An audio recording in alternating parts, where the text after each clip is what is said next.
We feel really privileged to be offered the time of two fantastic speakers who are doing really, really interesting work, and we're all super excited to hear from them. And they're going to do 20 minutes each, and we'll follow up with a bit of a sort of Q&A, and at the end a panel discussion springboarded by the ideas they've surfaced that will be open to everyone to chip in. So we're starting with Rachel, who's a design professor, sustainability researcher, systems leader and critical maker who uses design as a tool for social change. And her work advocates to change the conversation on sustainable design, from designing things to designing systems, from individual to intersectional, from exclusive to inclusive, from sustainable to regenerative. She's currently a full professor in design at the University of San Francisco, where she's taught since 2009. She's also editor of the Routledge Handbook of Sustainable Design, and currently working on a revised and updated edition. And you can find her on Substack at Regenerative Conversations. That's our first speaker, very exciting. And she'll be on next. But before then, I'm just going to introduce Ahsan as well. Ahsan is the design director and co-founder of Climate Labs in the UK, a multidisciplinary design consultancy working at the intersection of regenerative communities and a just transition. He is currently a design partner with Power to Change, where he's co-designing the new Climate Action funding programme, working with clients across business, communities and academia. For example, he's also collaborating with Design Council as one of the experts on their Design for Planet strategy. He also consults in the third sector for Words of Colour and Culture Heroes, focusing on strategic design, creating value through a systems practice approach to understand equity, diversity and inclusion challenges to benefit marginalised communities.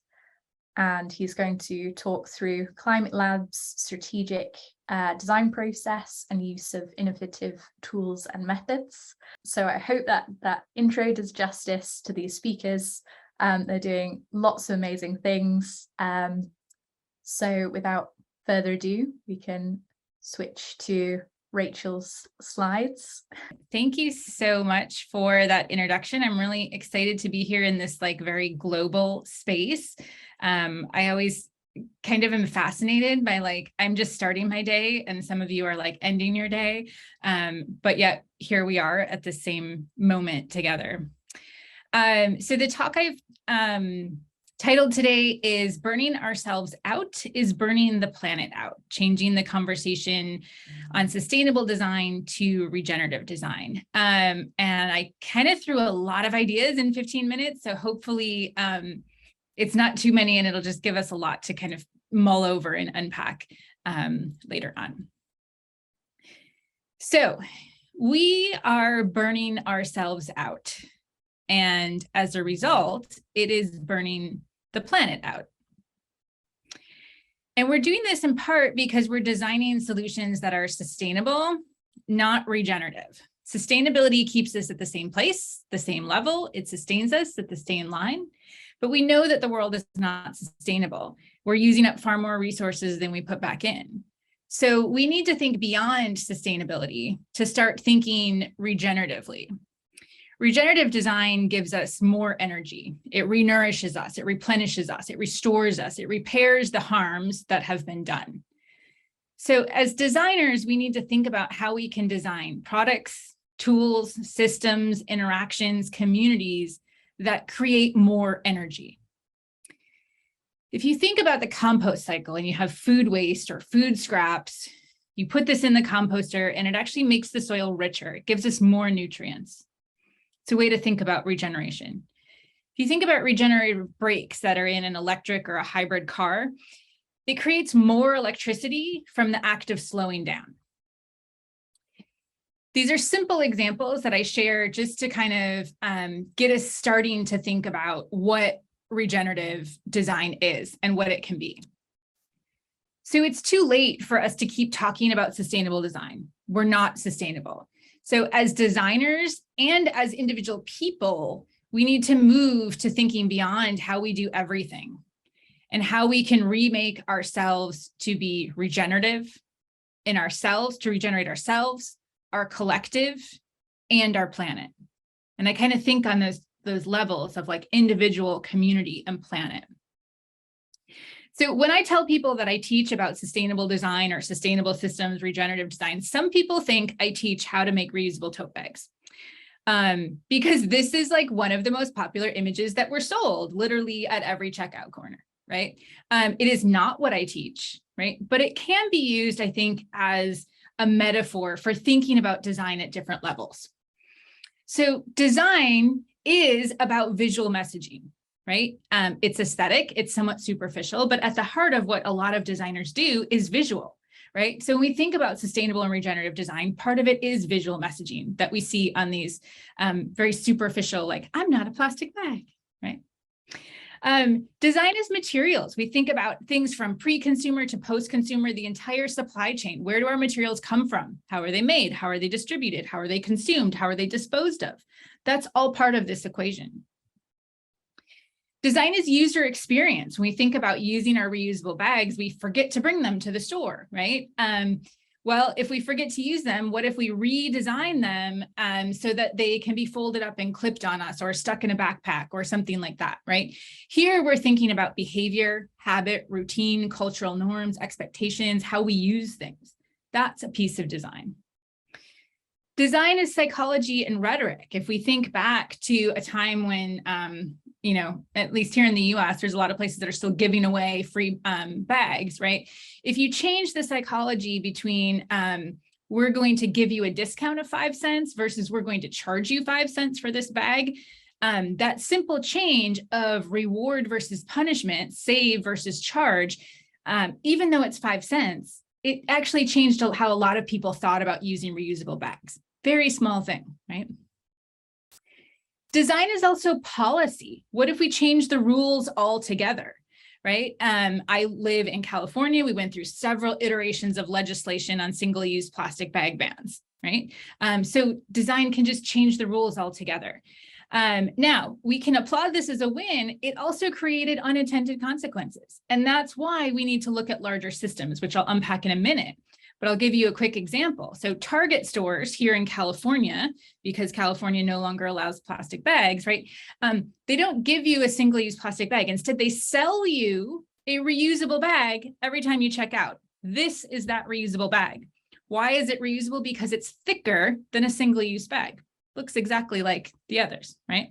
And because we haven't changed our behaviors and we haven't changed our mindsets about shopping and bag usage, in some cases, we're actually using more plastic than before because each of these bags uses more plastic than before, right? Currently seeing the same thing in New Jersey. This was an article in the New York Times just a few weeks ago about that same exact thing happened. These examples point out that changing a policy without actually changing behavior or mindsets doesn't actually result in change, right? So we can't just change one thing. We have to change the entire system. And that's where we kind of think about, okay, what if design is rethinking the entire system?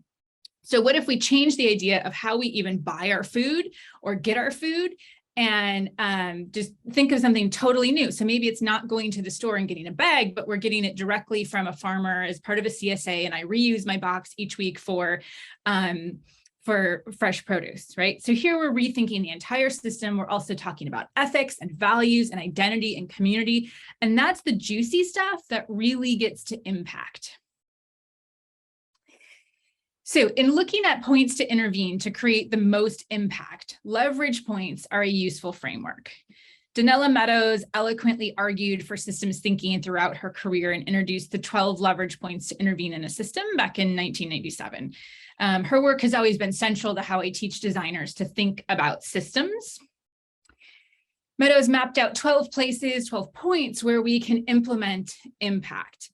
And if we chart them on kind of this lever, this teeter-totter, this lever, right? You think about like this circle on the left is like our system, our planet, that's everything, right? And this teeter-totter has these different points where if you apply pressure, you can create change, you can move that lever, right? Now starting to the left, which with number 12, Meadow starts with 12 and moves backwards, right? Those are much easier to implement, but they have less impact. And as you ascend up to the right, those ones are much harder to implement, but they're going to have more impact, right? So if we kind of map this plastic bag example, which again, it's a very surface level example, but I think it helps get people kind of thinking about these ideas. The first levers that Meadows describes, the constants, parameters, buffers, stocks, flows, right? If we think in design terms, this is the easy fixes. Swapping out virgin paper for recycled paper, compostable plastic or compostable packaging instead of plastic, right? These are simple things that we can do on our own that were often sold as easy fixes, right? You can turn off a light switch, you can recycle. And because these are easier things to do, they're things that were sold as solutions, and we either like pat ourselves on the back and say, good job, or people just ignore them completely because they know that they're up against corporations and policies that have the real levers. And both of those things are true. So if we're thinking about the plastic bag example, if we change what it's made out of, we're changing the constants and parameters and the material flows. If we start to reuse that bag over and over again, we can look at delays in end life, we can look at behavior and loops and how we use it. Moving over on the lever, we see the leverage points that address the information flows, the rules of the system, the power. Thinking about sustainability, this is where we see policies and regulations. So changing what a large corporation can and can't do is going to have a far bigger impact if we make that change at the source than relying on the individual consumer. And that's where we need like mass structural change. These levers are all harder to change, of course, and they aren't the end solution, right? We kind of saw that with the plastic bag example that I just unpacked. Changing the rules doesn't always actually make a change if we're not changing behaviors and mindsets. And that mindset shift is really what's at the top there, right? So on the far end of the lever, we see the real power to change the system, changing self-organizing structures, goals, mindsets, and eventually paradigms. And that's the space we need to work in to change mindsets, right? What if we're changing who's growing the food, how we're getting the food, all of those things, right? And that's where we need to have this shift to regenerative care and regenerative design for ourselves as individuals, for our community, for our planet, right? So again, the bag example is kind of very surface level, but hopefully it kind of gets you to think about how those changes all are in effect. Now, the problem with this visual, this lever, is that it's linear and it's showing a single line. And we do not live in a linear world, right? We heard that a little bit in our opening discussion, right? We don't live in a linear world. We live in a very intersectional world, right? And while I believe that the climate crisis is the #1 issue facing the planet right now, it is far from a singular issue. It is not singular at all, right? It's pluralistic, it's intersectional. So if we think about intersectionality in its most simplest definition, it looks at how our social and political identities overlap and are used for both privilege and discrimination. Gender, sex, race, economic class, disability, ability, religion, location, all of those overlap and intersect. And those intersections occur in our personal identities, our groups, they occur in social contexts and underlying systemic structures. So these structures can be used for both power and oppression. We saw that a little bit in the chat, right? And when you look at the climate crisis, just like any other issues, it's often the case that those who are in power are exploiting those who are oppressed. This is how we see environmental racism. When poor neighborhoods or people of color are disproportionately exposed to harmful chemicals, pollutions, and gases, right? So climate justice is racial justice, is economic justice, is health justice, is so much more. These things are all deeply related to each other. So this is the reason why you cannot say, hey, everybody, eat organic food, and we're going to solve the climate crisis.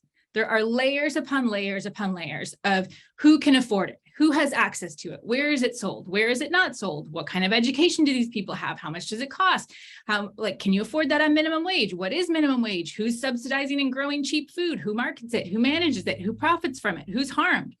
So to truly solve a question of let's eat organic food to solve the climate crisis, we need to address political regulation, education, urban design, racial and economic disparities, how we value our time, how we eat, what we eat, where we eat, and so many more really complex problems. No one designer or design team can connect all of these dots, but we can create solutions that solve for more than one problem, that are pluralistic and intersectional. This is in part what transition design is about. These are some slides here from Terry Irwin, who kind of founded transition design at Carnegie Mellon. And she has this wonderful analogy of thinking about design as acupuncture, putting needles in at multiple points to make the energy flow. We need to attack these problems at many different levels. And as we're doing that, we also need to look at impact. What is the impact that we're having? How do you change communities? How do you change behaviors? How do you change mindsets? And that can be really hard for designers to grasp because designers like to make pretty stuff. And we live in a very capitalist society, right? So we're often sold the idea that these are the solutions. We like pretty things. We like capitalism. It's taught us that in order to solve the problem, we should buy things, right? These are the solutions. And full disclosure, I own the shoes too, right? That's me, full disclosure, right? I see this, right? But if we ask these same questions that we asked about food, we can quickly realize that the majority of the people in the world cannot afford these designer items. So not only are they having minimal impact on the world, right? We're also being sold this kind of false idea of what sustainability is. In essence, these eco brands are kind of greenwashing us into thinking who can afford them, and that this is the way to get to a better future, right? Buying recycled sweaters and shoes and totes only have a minimal impact on actually moving the needle towards a cooler planet. If we look at an example like Project Drawdown, which has rigorously studied the effects of our global economies and global warming to come up with detailed solutions on reducing our carbon impact, if we look at large scale, what's actually going to have an impact in the climate crisis? It's things like how we use cement, redesigning refrigeration and cooling mechanism, global education to get people out of poverty, reducing food waste, right? That's what's actually going to have an impact on the world, not a reusable straw, not shoes made from plastic bottles. But last I checked, there aren't many designers going to school or, wanting to make sexy cement or trying to market our alternative cooling, right? But there should be. You'll notice that these solutions also fall outside of capitalism, sort of, right? Someone's still got to buy the cement. I get that, right? But they're not kind of this idea of like, buy this to save the world, right? So I began the talk by saying we are burning ourselves out. And on a personal level, this is true for so many people right now in this moment, particularly as we find ourselves in this pseudo post-pandemic, never-ending global crisis. We have to take care of ourselves and we have to regenerate ourselves. The leverage points on Meadows' lever are increasingly difficult. So you're going to need more energy at every step of that. And for us personally, we have to do that. For us collectively, we have to do that. Right? So on a personal level, when we look to combat our own individual burnout, you think about, sometimes we watch Netflix and it feels good in the moment, but it doesn't really give us more energy, right? Instead, we need activities that will regenerate us, that will rejuvenate us, that will leave us better than we were before, right? That'll give us more energy. And that looks different for everyone. It's cooking, it's exercising, it's gardening, painting, swimming, right? But how do you find fulfillment in restoring your own personal energy that is outside of the capitalist market, right? How do you get that energy that's not like buying more things, right? Our collectives need that same type of care. Building regenerative community, improving collective spaces, investing in each other, whether that's public green spaces or local businesses, community organizations, schools, your next door neighbor, right? We need to empower people to understand that the climate crisis is deeply rooted in systems of oppression and take action to leverage their power to move us all. If more people can see this and understand this and understand these connections, we can move that lever to change that conversation, to get us beyond thinking sustainability is, things you can buy in the store. So it's time to stop designing stuff and instead redesign our underlying systems and structures and goals to be regenerative and restorative. It's true for us as individuals, as communities, as collectives. I don't have all the answers. I do have a lot of questions, and these are some questions that I would leave with all of you. What will you do to regenerate yourself? What will you do to regenerate your community? And what will you do to regenerate our planet? And that's my talk. Thank you very much. Amazing. Thanks so much, Rachel. That was fantastic. There's so many comments whirring in the chat and reflections and people resonating with what you're saying. Really, really inspiring. Thank you. We thought these two would be very complementary talks from different sides of the world. So yeah, feel free to take us away, Ahsan, when you're ready. Thanks. Excellent. Yeah, great talk, Rachel. And yeah, a lot of, I suppose, resonance from, especially from some of the work that we've been doing and some of the stuff that we've been reading as well. I want to say thank you, first of all, for you guys. It's you know, honor and privilege to really share the space with you all. So yeah, this is us. Basically, this is a snapshot. I'm going to go through. Carl asked me to talk with you guys, and there's been, you know, it's been a really busy time with us and our work right now. But I thought what I'll do, I'll just kind of show you a little bit of what we've been doing and how we've been doing it. I thought that might be, you know, it might possibly just give you some ideas. You know, Rachel's already given us ways of thinking and showing us, you know, how we probably need to change our perceptions or lenses of how we see stuff. I suppose this is a kind of way of how we've been doing it in a sense. So we're a design strategy consultancy. You can say we use this sustainability, but the conversation of regenerative design has been coming into what we've been doing right now, because when we started, it was the conversations about sustainability. Our masters that we were involved on, me and Phil, was called MA Sustainable Design. There's only 2 universities that done that masters at the time. One was Kingston, the other one was Brighton University. But now the conversation, the course director has even been asking me, Paul, saying, you know, we've been thinking of changing the name. What do you think that what we should call it? So it's interesting how the language has changed over the years. And it's something that we definitely need to think about. So we work in kind of different intersections of the space, you could say, around climate justice and social justice, especially over what's been happening over the last couple of years. And we've been using the systems approach, you could say.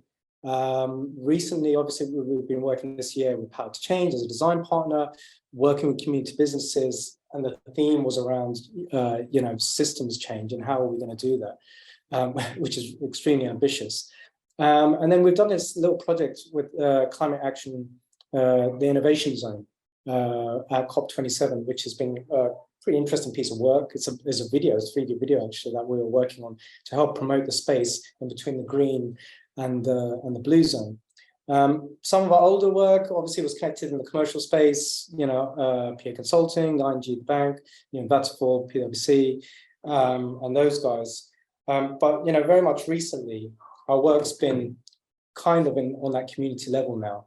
And that's kind of how we're interested to see how things really roll out. And this is how we do it, really. We've been applying that design approach, that design thinking approach, you could say, to this approach to how we solve problems. And we've been applying it in all these kind of areas, you know, design for justice, design for social innovation. Doing some really interesting work with Exeter University at the moment.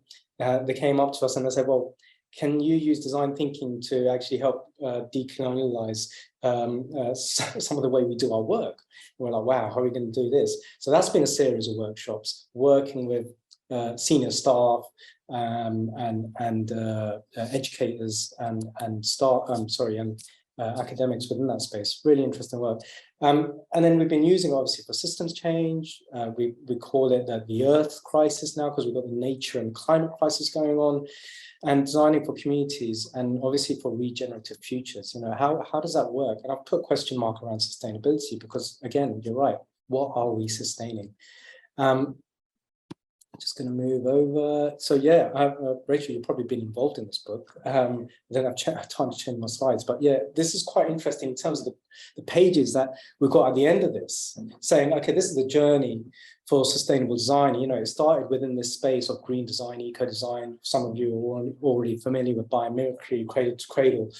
And now they're thinking about this new layer, this ecological layer, really understanding, okay, if we're shooting past social innovation, design for sustainability and transitions that we just talked about, what actually happens on the outside layer? How do you really embrace that balance of ecology for regenerative systems? And what does that actually mean? This is us guys at the moment. We scale up the team and we scale down the team when we need to. Phil and I met on the masters. Rebecca, in fact, was on the masters as well. She's a senior lecturer now in Mexico, back at the university she'd done an undergrad at, in the design university over there. But amazing strategist and consultant working with us. Daniel Tuitt, some of you know Daniel. Carl knows Daniel as well, so familiar friends. He's been working with us on that innovation and service design element, delivering the power to change stuff with us. Sabrina, she was on the masters a few years after us. She's back in Manaus in Brazil at the moment, doing some remote bits. And Mike's our digital designer, who I met through our wider connections, my relationship with Joy Francis and Words of Colour.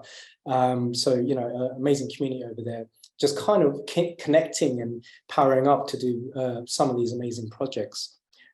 These are some of the people that we work with across the journey of what we've been doing. A combination of grassroots, academics, and consultancies within that space, but it's a variety of people that we've been able to kind of work with. And this is kind of how we do it. This is changing also. It's changing, and it's not in this linear kind of space, but we've got the four kind of areas that we kind of intervene in, you could say. And it's growing because our team grows and kind of expands, just like you could say the S-curve within certain systems.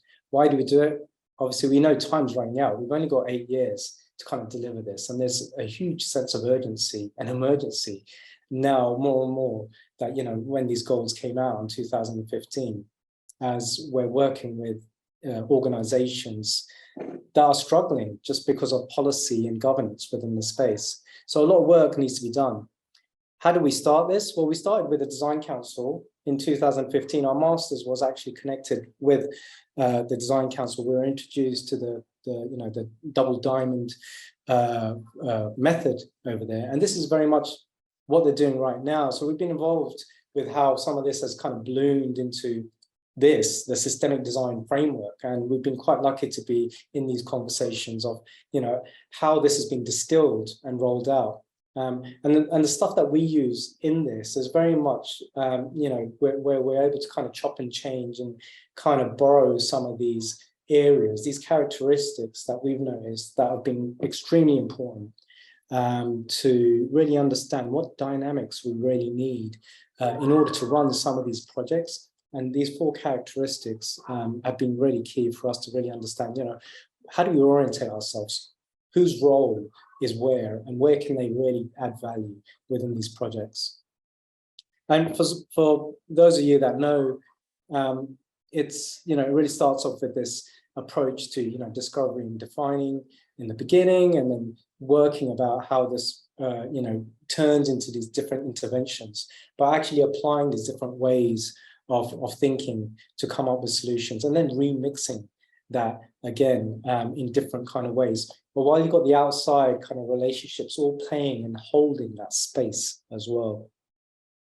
This was one of the first projects that we worked on at my daughter's school at the time. We had a huge air pollution kind of project on our hands. And we spoke to the teachers. We said, how can we co-design new interventions or new ways for people to come into school? And how can we raise awareness about air pollution? How can we actually do this? So we've got a speaker to King's College University. We're quite lucky to borrow some really expensive air pollution monitors off them, and then work with some new tech that had come out at the time. And we've done some great mapping exercises and getting kids to kind of co-design with us new routes of coming in. And as a consequence, we didn't know after half term what happened. If you look at this picture at the bottom right-hand side, the head teacher had worked with the councils to actually get these no idling signs put up around. So in terms of impact, we didn't know that it was actually going to cause these ripple effects all the way to parents, to head teachers, and then to councils. to actually start thinking about, okay, how can everyone be involved in actually doing something about this? So that was really cool. We came back after half-term. We saw police in a very polite way, kind of saying, well, can you, if you don't mind, it's a no idling zone right now, and we're trying to keep clean air around the school. So, and this kind of triggered off all types of other kind of behavior change around it, which was really pleasing to see. Some of the other work we got involved in this summer, my wife runs this cooking class at the local school on Saturdays, connecting people with the local organic farm that we have in Sutton as well. But just talking to them about, okay, number one, giving them the confidence in the kitchen and connecting them with food, but also talking about culture and sustainability, and the future of food. So it's been really interesting. As you can see, Kate Rayworth over there, I've been with her today as well. So that's where I'm at. I'm in Birmingham at this event run by Civic Square, and they're basically rolling out the donut. For most of you that probably know about donut economics, they've been rolling out the donut over here, and they've just done a city portrait over here as well. So we got talking basically about how can we actually bring that into schools, and how could that actually be done, and what are those entry points within that space, and how can we really hold that space?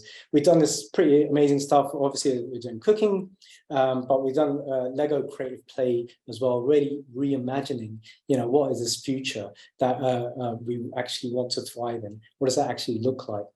And coming back to some of the stuff, I mean, these are slides, pictures from today. So here's Kate just talking about the donut, talking about how we're overshooting some of these places. What do we need to actually do to kind of come back within these limits of the donut? So, a really great way to really understand in terms of what is that regenerative future? What do we need to start thinking? What are those paradigm shifts or mindset shifts?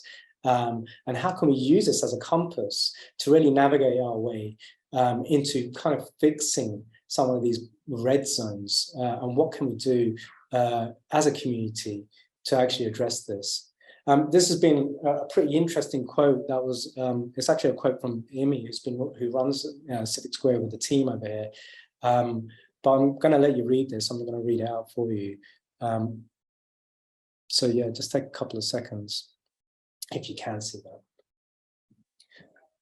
But it's inspirational in the fact that the choice of words that she's used over here, and finishing off with, the stage is set and the future is ours to make. So really interesting work, inspirational work that we're doing over here. Moving on to some of our work, we got involved with PA Consulting and Power to Change as a design partner. PA Consulting, you could say, was mostly design sprint stuff. They were like, oh, can you come in and do this intensive design sprint stuff? One sprint turned into 10. We were in Amsterdam quite a lot, and then in Madrid, and there was some pretty awesome work before lockdown. Me and Mike were producing these digital prototypes about what are these propositions like, what are they actually, how can they actually solve climate resilience within the space. And the thing about Amsterdam, they really understand climate change. I mean, they're a city that's literally been underwater for a long time. So it was really, really encouraging working with them within that space. Moving on, Power to Change, the work that we had over here, they addressed us, that they spent a lot of money with CAD consultants to actually distill what are the problems on the ground in the UK over here. And these were the three main priorities: lowering carbon emissions, social justice, and systems change. And we're like, wow, okay, so where do we intervene? How can we design? How do we work with Power to Change? For some of you that know Power to Change, or for the ones that don't, it's a philanthropic funded, you could say, agency. They distribute the National Lottery community grant out to organizations, community businesses over here. So basically working within communities on the high street, very much seeing how they can actually use those spaces as hubs to actually work on emergent problems on the ground. And this is part of the journey that we've gone through. There's a load of, remote sessions that we had designed and delivered, and thinking about different, service blueprints, and then prototyping the journeys, and then testing this in various kind of methods. So a lot of work that went on in connecting, obviously making sure that we connected and bought and co-designed as well with the right stakeholders and the right people. So there's a whole diversity of kind of, you could say, community businesses that we had to bring on to work with, to really understand, you know, are we hearing those voices within that space? And this is some of the deliverables in terms of what we've worked on for you designers out there. You know, this is a traditional kind of mapping exercise just for us to kind of understand a little bit of how these interventions might operate and how can we really understand the landscape within this space. And then again, you know, just coming back to what Rachel's saying, what are we sustaining? I thought this is a pretty good kind of graphic just to kind of show us, and what we've been using as well while we're taking clients across this journey. This is quite useful for us to say that we're not sustaining anymore. How can we shoot beyond this to be regenerative? I mean, that's what we really need to think about. What does it mean for communities and people to actually thrive within a planet that's obviously balancing its ecosystems? This Bacana 2 loops keeps on popping up within the philanthropic space. Cassie Robinson, you know, has been a great influence within this space, really holding and connecting some of these emergent kind of agencies coming together, doing some awesome work around the world, actually. But this is a really good way to kind of physically understand sometimes, or visually understand, that we need to understand old systems, that dominant system, and we really need to understand the transitions that need to take in between them for these emergent systems to actually come through. And there are some, you know, the team can probably share them, that there's some really interesting YouTube videos that will actually explain, you know, how to actually use this, because we know that it's a really good kind of framework for us to understand. And again, talking about videos, Kate Rayworth and Daniel Christian Wild, they've done some really good work on the 3 horizons. We thought this was really useful. We've been using this to really understand how we work with communities for that regenerative and distributive economies of that horizon 3. How do we really apply the Bacana 2 loops on this? How do we make sense of some of the projects? How do you orientate people within this? Where do they stand? So they know within this map what directions of how they can work and where they actually work best. This is just quickly some work that we done during lockdown. I had the honor to obviously work with Words of Colour on this work. It's like digital design stuff and also branding stuff. This won awards. This was with Nesta. This is really trying to understand that intersectionality of, you know, the challenges of the mental health systems and services, especially the gaps for marginalized communities. So really interesting groundbreaking work that Words of Colour's worked with academics with this and Lancaster Chase to actually really change the systems within the space. And that's been adopted now in Leeds, which has been really interesting in terms of the next phase for synergy. Some sort of really awesome work. This has been some really interesting work as well. It was rolled out in 14 different languages, various touch points, various kind of communication styles that we worked on, but really working with different communities and their impacts of COVID. You know, COVID's impacted so many ways and so many people in so many different ways. And this basically questionnaire was rolled out to really understand some of that and how can we actually report and get the data and obviously help within that space. Again, with the Donana Meadows stuff, yes, I do advise check it out. We did the Acumen Systems practice course to really get a proper grapple on this. And then we've done this approach to really understanding the intersectionality of working with these communities of colour. And, you know, this is a moving kind of diagram for us really to really understand that, you know, how do we work within these spaces and how do we really manage all these different intersections in a really safe and just kind of way. Again, we've done some high level mapping. This is something that we were playing around with to really understand, you know, the relationship between climate justice and social justice. You know, the intersections of how that works. This is a kind of moving target, you could say, but this is kind of high level of how we kind of mapped it to start off with. And this is kind of Phil's work. He works within that commercial interior design space, but obviously is working more and more in that regenerative design space of how does he bring in nature, that biophilic elements into space. But then it's not just that, this work was quite strategic, that they were closing down some of the other hubs and really understanding where they are working and how could they localize some of these spaces rather than spread them out. So that was really interesting work that they worked on there. This is some of the other work that we've done with COP27 that's coming up. They're in high pressure to try and deliver on this. There's lots of, I suppose, views right now on what's happening in Egypt, and it is complex around what's happening. But Climate Action got a hold of us, said, look, can you help us with some work? And we said, yeah, it'll be great. And they said, that, you know, they run this innovation zone in between the green and the blue zones. And we worked on a 3D kind of promo video for them and part of the innovation zone that's happening over there. I urge you guys to go and check out Ecology. It's a really good way to kind of connect with some of the wider work that we do in terms of funding some regen projects around the world. So yeah, that's something that we like to do as well. And then I'll leave you with this, with a Daniel Christian Weil quote. In the end, it comes down to asking ourselves, will we continue to strive to outcompete each other and in the process unravel the thread that all life depends upon? Or will we learn to collaborate in the healing of the whole through transformative innovation and regenerative design, creating vibrant cultures and thriving communities for all?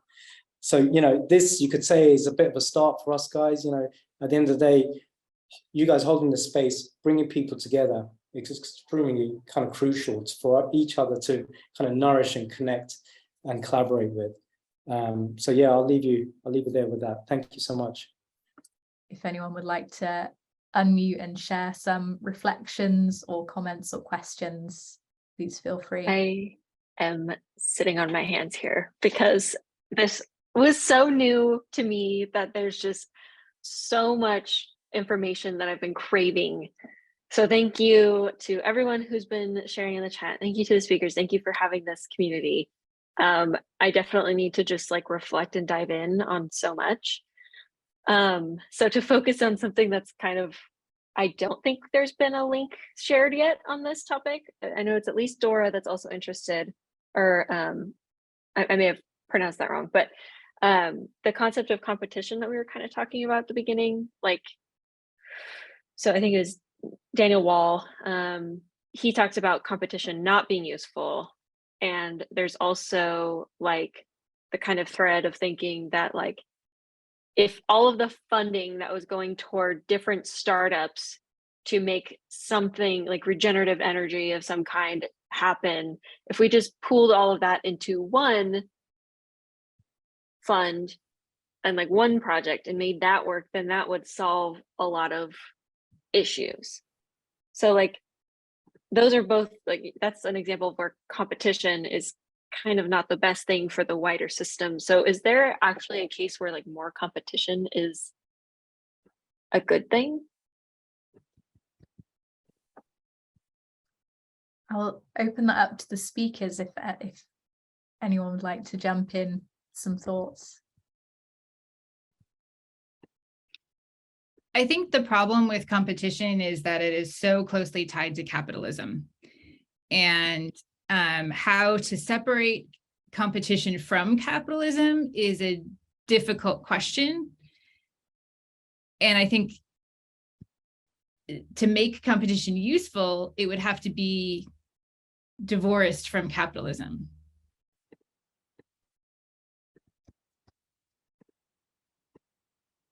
Yeah, if I can just chime in on that as well. So I worked in organizations where you could say they're part of the old system a little bit, and they fostered competition. They thought it was good. They said, yeah, we're going to have healthy competition over here. But what that done, that created silos. People were hiding things from each other. And they're like, oh, don't tell that department what we're doing this right now. And so it was creating lots of friction within the space. And I don't know, I mean, if that's what competition is, that's dangerous. What we need is collaboration to say, hey guys, you guys are doing this. We'd love to be involved in some kind of way.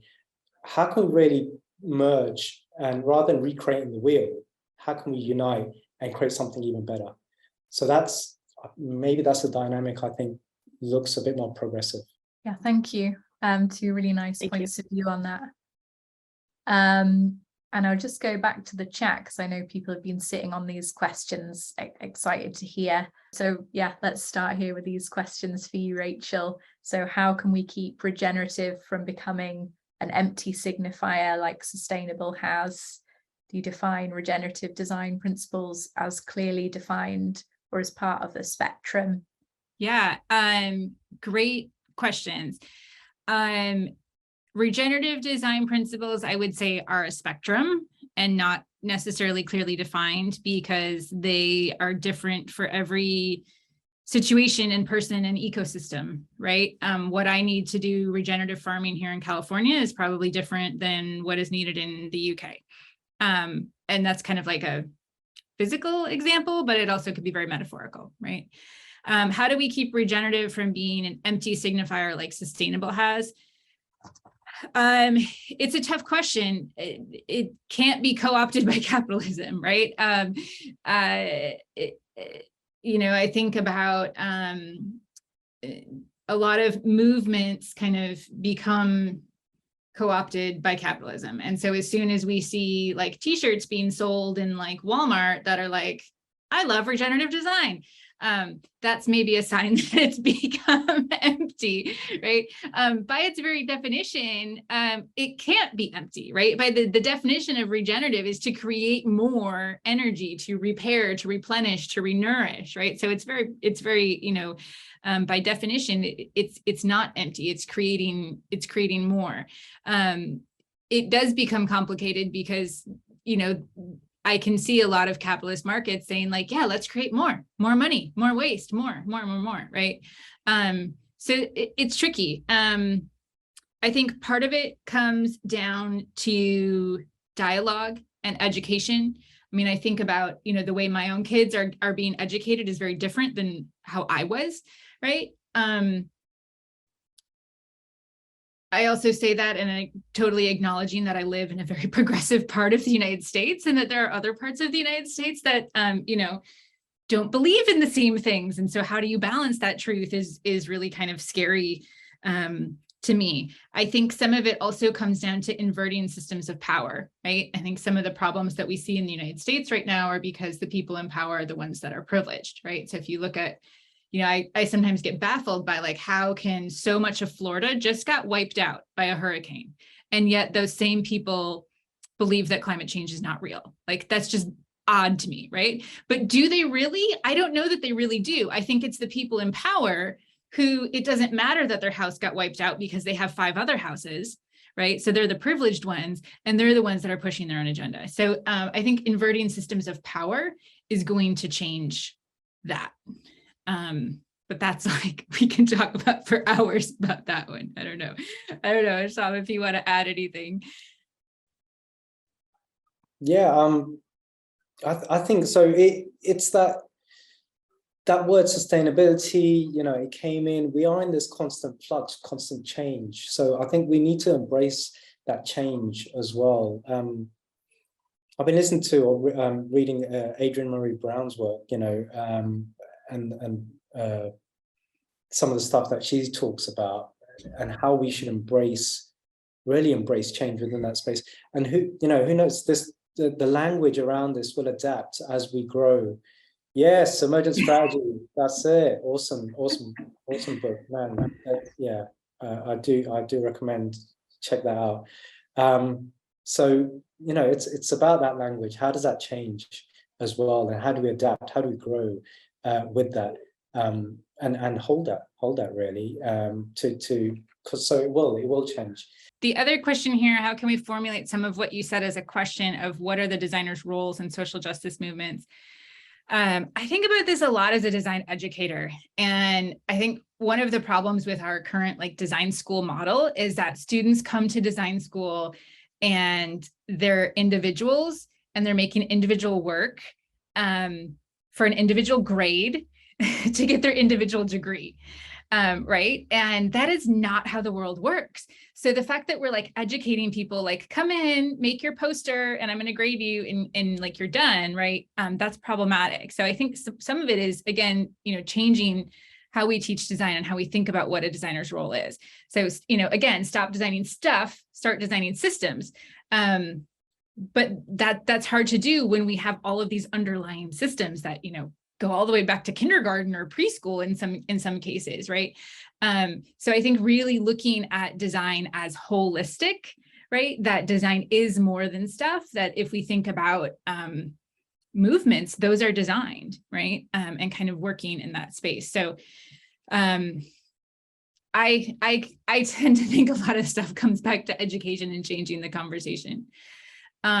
I see in the chat real quickly, what was the name of the book? The book is Emergent Strategy by Adrienne Murray Brown.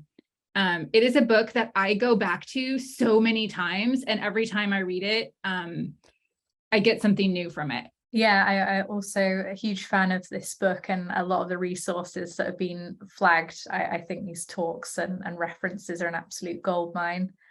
Maybe we can check in on the questions for Ahsan, and then open it up the last 5 minutes. Yeah, thank you.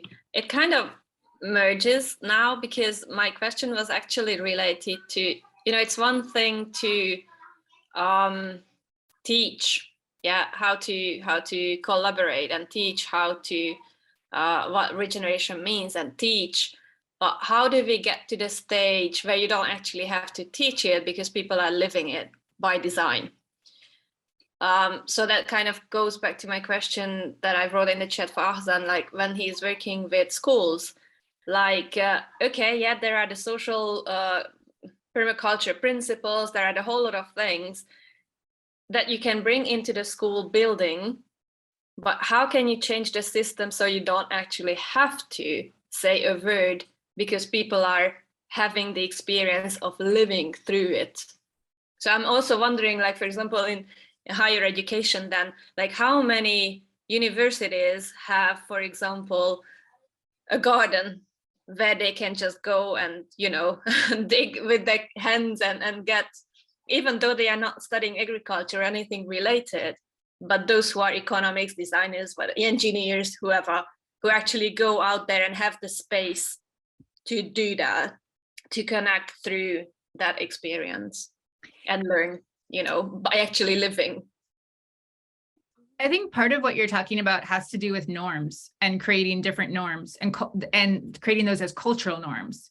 So I think about, I live in Oakland, California, a very progressive place where community gardens are a thing, right? So my kids are growing up in an environment where they're well aware of a community garden. I didn't have to teach them that, it's just there. Right. That's very different from other parts of the US. It's very different from when I grew up. Right. My kids are also growing up at a time when, starting in kindergarten, they're introducing themselves with their pronouns. That's very different, right, than when I grew up. So it's part of it is just changing norms.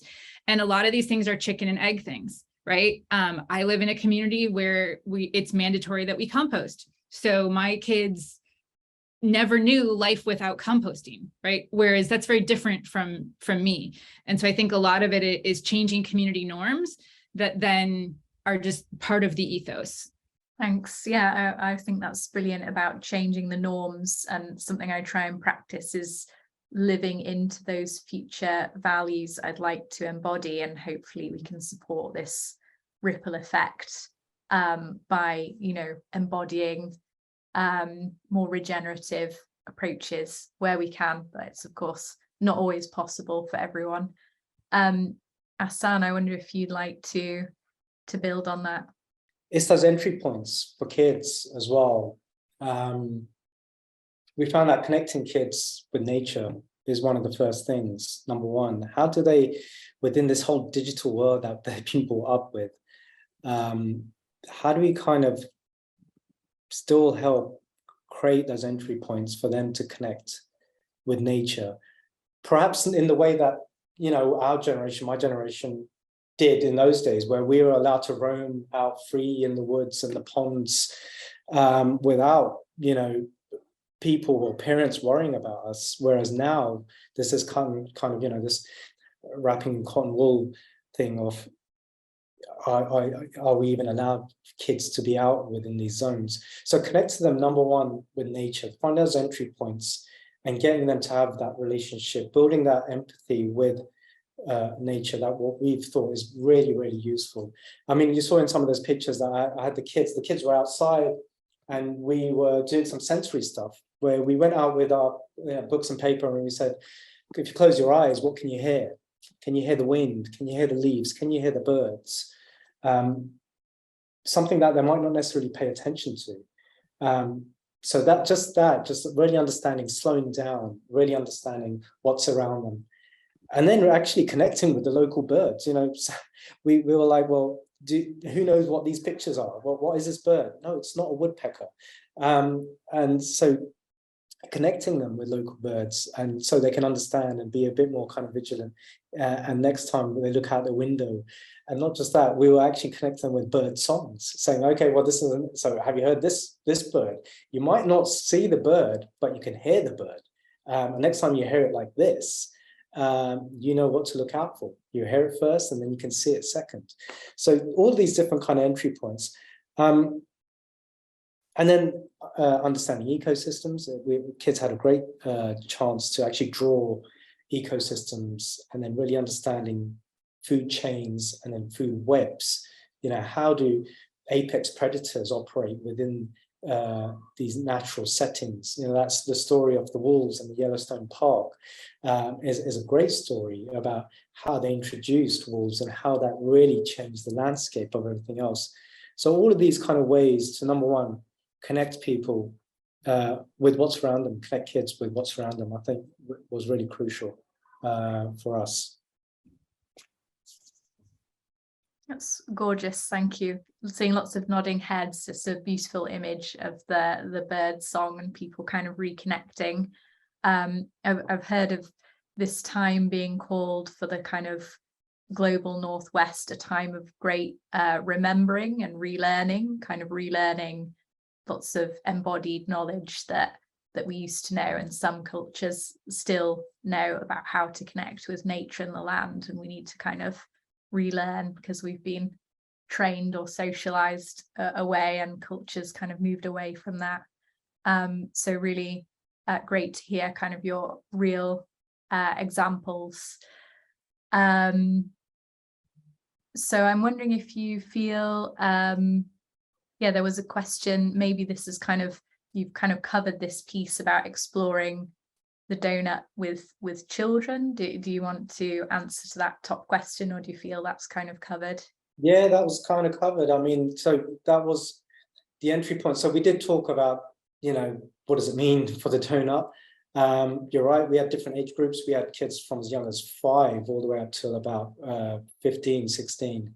So, you know, there's different ways to kind of talk and engage with them. But essentially it was that connecting through the food systems, connecting with nature, and through that kind of nature systems as well.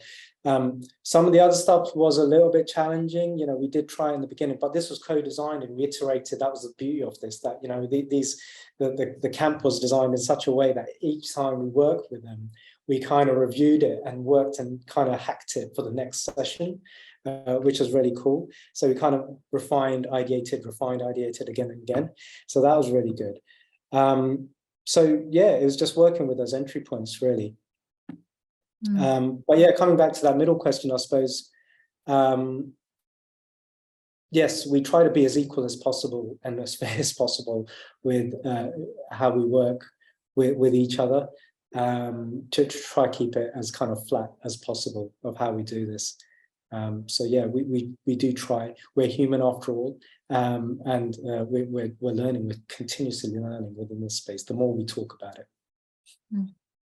Thank you. Yeah, and maybe this is a good final question to open up to both of you. Of do you see how, or do you see any way that this work you're doing, or these kind of regenerative related theories can or are impacting the political system in your locations, or do you see any way to sort of turn the challenges into opportunities? It'd be interesting to hear this from 2 points of the the globe on that question. Yeah, so you're right. I mean, the thing is, but by the time I get off this call, people are making these funny jokes. We might just have a new prime minister over here in the UK. So, you know, things are nuts right now. There's good points and bad points about it. Yeah, so without getting into too much of a, I think I was warning Carl about this, about an adult conversation. There's not many nice things you could say about Conservative Party right now, right? But the interesting thing with the guys over here, Kate Raworth, down at Economics, Civic Square, Imi, the whole team, it's all these conversations about really connecting up people that are doing this emergent work, the people that have the drive, the passion, the vigor, the space, the respect for collaboration. It's about connecting with those voices and those people, because they hold hope for us within that space. So it's about, you know, coming away from the old systems and connecting with people that are working on emergent new systems work to help continue burning that candle that we need to be doing. Just like Rachel showed the picture of the match in the beginning. Yeah, that's a brilliant closing sentiment. Yeah, it's sort of connecting those emergent people and initiatives. Rachel, do you have any closing comments on this theme? I agree with what a lot of what said. I think I kind of talked a little bit about, you know, politics in the US a little bit earlier. It's, you know, we're on election season. It's a little bit scary to me, to what's happening here. I guess I just might end with, you know, oftentimes people ask me, it seems like we're screwed. Like, aren't we just like fucked, you know? And I kind of say, well, I have kids and I want to believe in a better future for them, right? And sure, we could say that everything's, you know, going to shit, but then we'd be giving up. And so I want to see the hope. And so to me, that's the only way forward, is to see the hope and to connect with like minds and to find the people who are going to regenerate me, because I know there are people who will suck that energy out of me. So having conversations like this one, like, gives me so much energy and hope and love. And so I want to keep having those conversations for me and keep connecting with other people in the world and be hopeful in that way. Thank you. That was such a good summary of where we are and where we want to go, and the importance of a kind of regenerative energy. So we're just gonna wrap up with a couple of slides, is to show how you can stay connected, and a call to action with our next event. So yeah, we'll pop it in the chat again. Let's continue the conversation on LinkedIn, on Slack. It's been super, super inspiring. And thanks again to our fantastic speakers. You can join our Slack group, where we're constantly dropping inspiration links and sort of events around these topics. And you're very welcome. We do need more support with our sort of social media, organizing, documenting, keeping this going. So if you want to spend a little time helping with this each month, that's brilliant. And so if we go to the next slide, we have another workshop scheduled for November with Jo Musker-Sherwood, who is going to be building on this with quite a participatory session, using Joanna Macy's work and addressing eco-anxiety and fueling regenerative change. So it's a really nice build on the closing sentiments. It's about looking inward, at exploring our needs and our energy, and how do we stay kind of joy fueled in the face of difficult emotions and challenges.